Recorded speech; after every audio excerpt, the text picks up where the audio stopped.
Hey, what's up YouTube? Today I've got another knife review video for you. Today we are looking at the Southern Grind Badmonkey. They've got the Spider Monkey and the Badmonkey. I get the two confused. The Badmonkey is much bigger. So if you like this knife or are shopping for other knives, click the link below in the video description and take a look at this one. And I've got links to the other knives that I'll be using for comparison as well. Let's dive into this one. It's got a really nice jade handle to it. Got the little Badmonkey logo there, I like that. Let's go ahead and pop it open. This is a big knife, folks.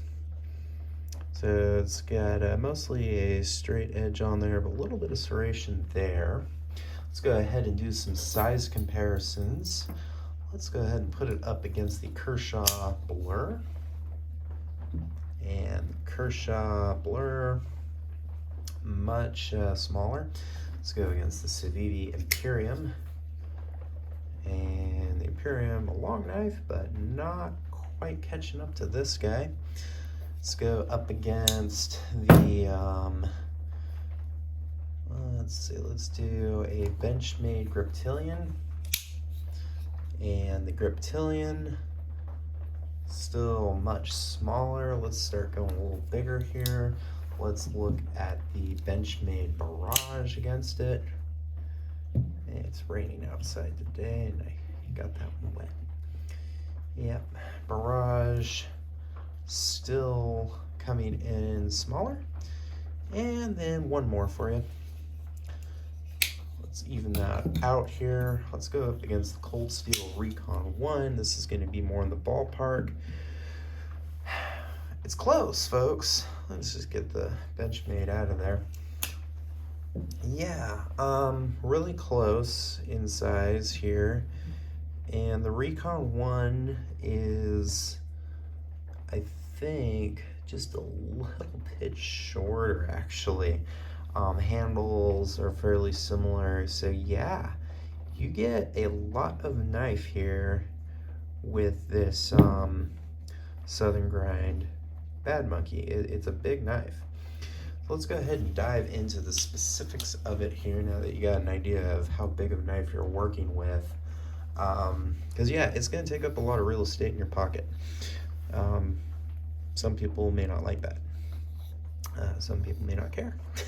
I'm more in the I don't care camp. So it's a black matted finish on the blade. Like I said, it's got a straight blade with some serration there. It is a 14 C28N. It's a nice steel. It is very sharp out of the box. Definitely cuts the shave your arm hair test. Can cut paper pretty good. It's not the sharpest knife I've ever gotten out of the box, but for the price, yeah, I'm okay with it. It's still very, very sharp. It's what you'd expect. It's not kind of like lacking like some knives that I've bought where it's like, dang, I just spent 150 bucks for a knife and it's not sharp. What the heck? No, this one's sharp. You'll be happy there. It's so a big blade, as you can see, going again against like the Recon 1. You know, we'll just go blade to blade there. It's every bit as big as the Recon 1. In fact, I think you get a little more cutting surface with this Southern Grind than you do with the Recon. You get the serration anyway, which makes up for it. So, yeah, really sharp knife. Let's see what else about this knife. So dual thumb studs, I like that. Let's talk about the lock. So it's a liner lock. Inside here you got the liner lock mechanism to lock this knife, and you push over on it and it'll let you fold it in. So on deployment it clicks into place pretty good. It's not my favorite liner lock though. It's not as easy going as say my Kershaw Blur, where the liner lock there is really easy to just push up to the side and, you know, disengage.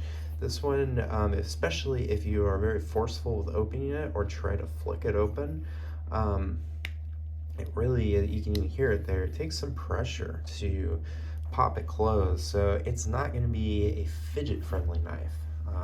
If you like knives that you can fidget, this isn't one of them. In fact, now that we'll go into deploying it, you really got one choice. You can wheel it out like that. If you really want to get some momentum behind it, you know, on camera that's hard to do, but you could flick it open, but again, it's gonna really make it a little harder on your liner lock. So I recommend, if you're gonna pick this up and use it a lot, I'd just wheel it out there. You know, that's, you know, nothing flashy here, it's just is what it is with this knife. Yeah, if you're into reverse flick, I don't, yeah, I guess you could if you really got good at it, but to me it'd be hard to do. It's not a real smooth process. It's not gonna just fly out there.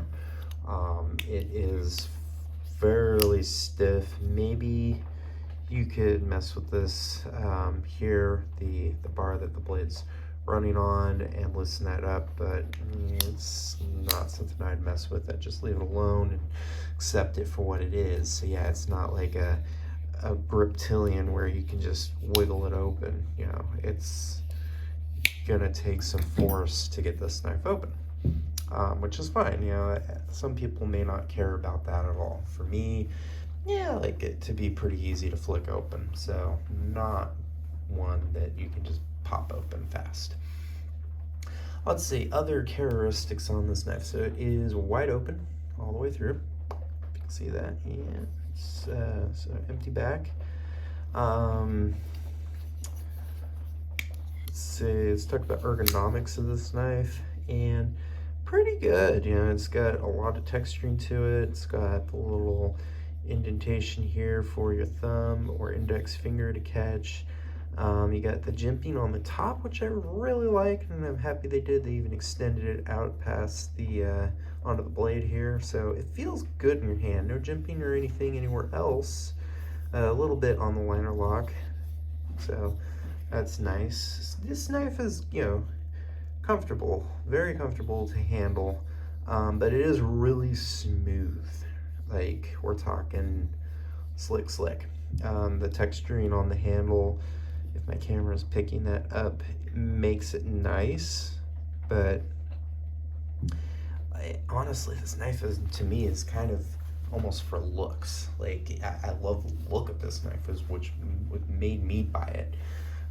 Didn't have anything else like it, so that's why I wanted to get it.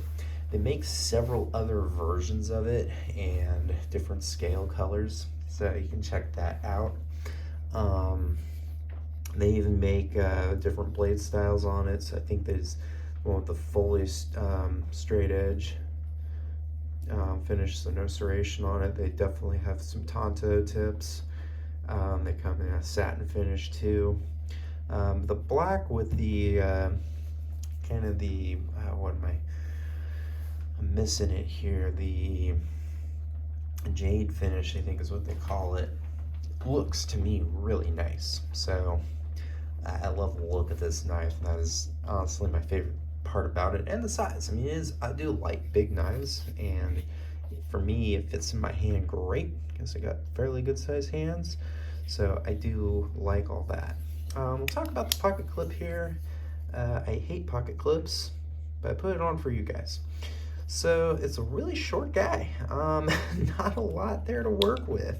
If you know, if you don't like big long pocket clips, this might just be the one for you. Comparing it to, I put another pocket clip on just so I could show you a Benchmade Barrage here, much longer pocket clip. A little thinner too. So yeah, you know, you get a little guy there. I've seen other video reviews on this where people actually really like this pocket clip, so yeah, I suppose it could be effective. And as far as reversible, movable, nope. This side here does not have a spot for it, and you definitely can't change the carry position of this knife. So it will be a tip up carry, which I think is pretty standard out there. So yeah, that is my overview of the Southern Grind Badmonkey. I do really like this knife. There's some things that I'm not in love with, but overall I really like it. If you like bigger knives or looking for something unique in your collection, this definitely checks that box. So I would say, click the link below, take a look at it. Might be something that you'd like to add to your collection. All right, that'll do it. Thanks, everyone.